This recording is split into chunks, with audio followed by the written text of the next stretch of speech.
Police દ્વારા international drugs abuse and ઇન્સ્ટિલિટી trafficking day કર્યું વોકેથોનનું આયોજન।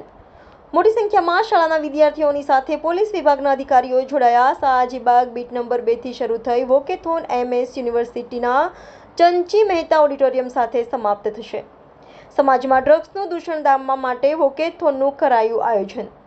વડોદરા શહેર પોલીસ સાથે સામાજિક સંસ્થાઓ પણ જોડાઈ। વડોદરા શહેર પોલીસ કમિશનર તેમજ DCPO દ્વારા ફ્લેગ ઓફ કરાવી વોકેથોનને પ્રસ્થાન કરાવ્યું।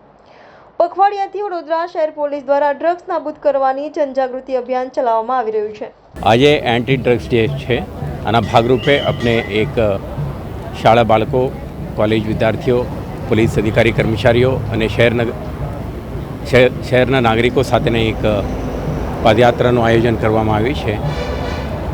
તો આ પ્રકારના કાર્યક્રમ છેલ્લા 14 દિવસથી આપણે શહેરમાં જુદા જુદા વિસ્તારોમાં આપણે આયોજન કરી રહ્યા છીએ। ખાસ કરીને વિદ્યાર્થીઓ, સમાજના અન્ય સભ્યો માટે એક મેસેજ આપવા માંગીએ છીએ।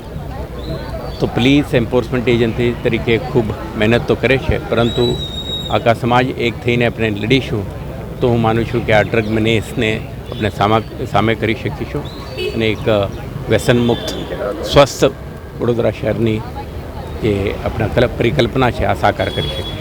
26 June international day against drug trafficking અને ઇલિસિટ ડ્રગ ટ્રાફિકિંગ તરીકે વિશ્વભરમાં ઉજવવામાં આવે છે। United Nations office on drugs and crime UNODC દ્વારા આ દિવસને નિમિત્ત કરવામાં આવ્યો છે કે આપણે આવનાર યુવાન પેઢીને ડ્રગ્સથી અને એના હાર્મફુલ ઇફેક્ટ્સથી બચાવી શકીએ એના માટે આજરોજ વડોદરા શહેર પોલીસ, SOG, ફેથ ફાઉન્ડેશન, કૃપા ફાઉન્ડેશન, સૃજન ફાઉન્ડેશન અને અન્ય વડોદરાની શાળાઓના સહયોગથી એક વોકેથોનનું આયોજન કરવામાં આવ્યું છે। એક રેલીનું આયોજન કરવામાં આવ્યું છે, જેનો મેસેજ આપણે એક જ આપી રહ્યા છે કે આવનાર યુવા પેઢીને આપણે ડ્રગ્સથી થતા હાર્મફુલ ઇફેક્ટ્સથી બચાવી શકીએ। આવનાર જનરેશનને આપણે આપણી સોસાયટીને તંદુરસ્ત હેલ્ધી લાઇફસ્ટાઇલ પસંદ કરવા માટેનો મેસેજ સાથે આ એક અર્લી મોર્નિંગ રેલી વોકેથોનનું આયોજન કરવામાં આવ્યું છે।